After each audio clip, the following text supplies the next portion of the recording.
আসসালামু আলাইকুম। তো আশা করি নিশ্চয়ই সকলেই ভালো আছেন। আমি চাই আপনারা সবসময় ভালোর দলেই থাকুন। তো আপনারা প্রায় অনেকেই একটা কমন প্রশ্ন করতেছেন যে নেইমার জুনিয়রের ইনজুরির কি অবস্থা। নেইমার জুনিয়র যে গত ম্যাচটাতে অর্থাৎ আজকে সকালে পাউলিস্তানো টুর্নামেন্টের কোয়ার্টার ফাইনালে ব্রাগেন্তিনোর বিপক্ষে যে ম্যাচটাতে খেলতে নেমেছিলেন, ওই ম্যাচে 76 মিনিটে যেভাবে তিনি মাঠ ছেড়েছিলেন, ওই মাঠ ছাড়ার পরে এখন নেইমার জুনিয়রের ইনজুরির কি অবস্থা সেটা আপনারা জানতে চেয়েছিলেন। তো আজকের ভিডিওতে আমরা সেটা নিয়ে কথা বলার ট্রাই করব।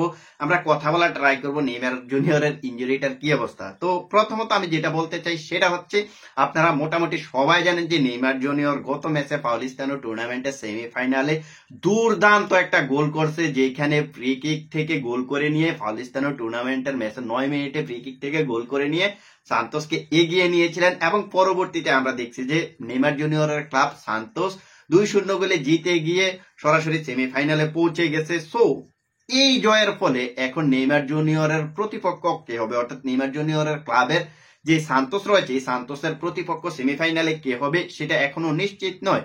আজ রাত একটা কোয়ার্টার ফাইনালের ম্যাচ রয়েছে, ওই ম্যাচটা শেষে কিন্তু নেইমার জুনিয়রের ক্লাব সান্তোসের অপোনেন্ট কে হবে সেটা আমরা পেয়ে যাব। হয়তো পালমেইরাস নয়তো করিন্থিয়ান্স, এই দুটা টিমের মধ্যে যেই কোনো একটা টিম নেইমার জুনিয়রের দলের প্রতিপক্ষ হবে।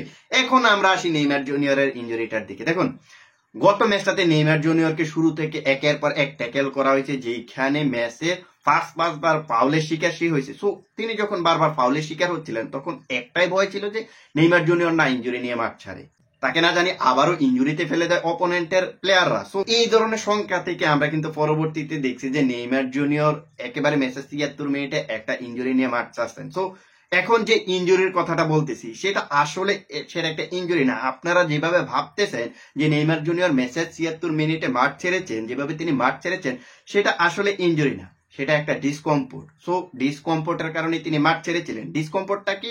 ডিসকমফোর্টটা হচ্ছে একটা, মনে করেন যে অস্বস্তি, কোনো একটা জায়গায় ব্যথা পেলেন, ব্যথা পাওয়ার পরে ওই জায়গায় মনে করেন যে ইনজুরির সংখ্যা হইতে পারে এমন ধরনের, আজ থেকে আগে থেকেই মাঠ ছেড়ে দেওয়া, এমন ধরনের একটা জিনিসকে ডিসকমফোর্ট বলে। যেমন আপনি ধরুন, আপনি হঠাৎ হাঁটাহাঁটি করতেছেন, হাঁটাহাঁটি করতে গেলে দেখলেন যে হঠাৎ আপনার পায়ের অথবা হাতের যে কোনো শিরার মতো হঠাৎ করে একটা টান খেলো, আপনি সাথে সাথে বসে গেলেন, আপনি আর হাঁটতে পারতেছেন না। তো এমন ধরনের সিচুয়েশনকে কিন্তু মোটামুটি ডিসকমফোর্ট বলি। মানে আমি যেটা বোঝাতে চাইতেছি সেটা হচ্ছে হালকা ব্যথা, হালকা অস্বস্তি অনুভব করা, এমনটাকে কিন্তু ডিসকমফোর্ট বলে। সো নেইমার জুনিয়রকে কিন্তু আমরা দেখছি যে ম্যাচের 76 মিনিটে এমন একটা সিনারি নিয়ে তিনি মাঠ ছেড়েছিলেন। ম্যাচের 76 মিনিটে তিনি যখন মাঠ ছেড়েছিলেন, তখন তিনি একটা হ্যামস্ট্রিকের ডিসকমফোর্টে ভুগতেছিলেন, যেটাকে পেশির, বাম পায়ের পেশির একটা ইনজুরি না, একটা ডিসকমফোর্ট বলা হয়। সো নেইমার জুনিয়র যখন তিনি বুঝতে পারলেন যে হ্যাঁ, তার পায়ে একটা ডিসকমফোর্ট অনুভব সে করতেছে, তিনি সাথে সাথে মাঠ ছেড়ে দিলেন। কারণ তিনি আশ করতে পেরেছিলেন আমি যদি ম্যাচটা কন্টিনিউ করি, তাহলে হয়তো বা আরো বড় ধরনের একটা ইনজুরি আমি পিক করবো। সো এখন যদি আমি ইনজুরি পিক করি, তাহলে আমি ব্রাজিল জাতীয় দলের স্কোয়াড থেকে বাদ পড়বো। সো নেইমার জুনিয়র যে ডিসিশনটা নিয়েছেন, সেটা তিনি ম্যাচের 76 মিনিটে ডিসিশনটা নিয়ে ম্যাচ থেকে উঠে গেছেন, মাঠ থেকে উঠে গেছেন। তো পরবর্তীতে আমরা দেখছি যে নেইমার জুনিয়রের পায়ের মধ্যে বরফ দেওয়া হয়েছে, নেইমার জুনিয়রের পায়ের মধ্যে কিন্তু বরফ দিয়ে কিন্তু মালিশ করা হয়েছে। সো এখন সর্বশেষ যে আপডেটটা সেটা হচ্ছে, নেইমার জুনিয়র এখন সম্পূর্ণ ফিট আছে। ফিট আছে বলতে ইনজুরিতে না, ডিসকমফোর্টে ভুগতেছেন, বাট এখন তিনি ফিট আছেন, তিনি ইনজুরিতে নাই।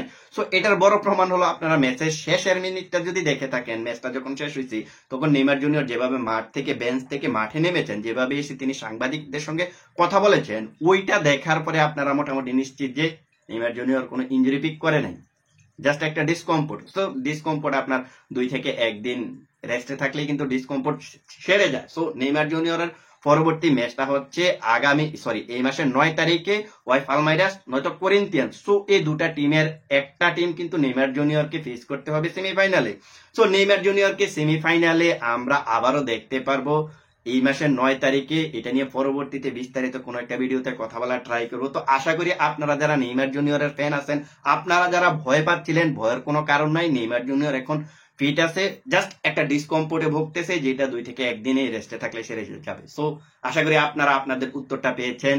তো আজকের ভিডিওটা এখানে শেষ করবো। যাওয়ার আগে বলতে চাই, আপনি যদি ফুটবল রিলেটেড এমন ভিডিও দেখতে চান, তাহলে চ্যানেলটা সাবস্ক্রাইব করে রাখতে পারেন।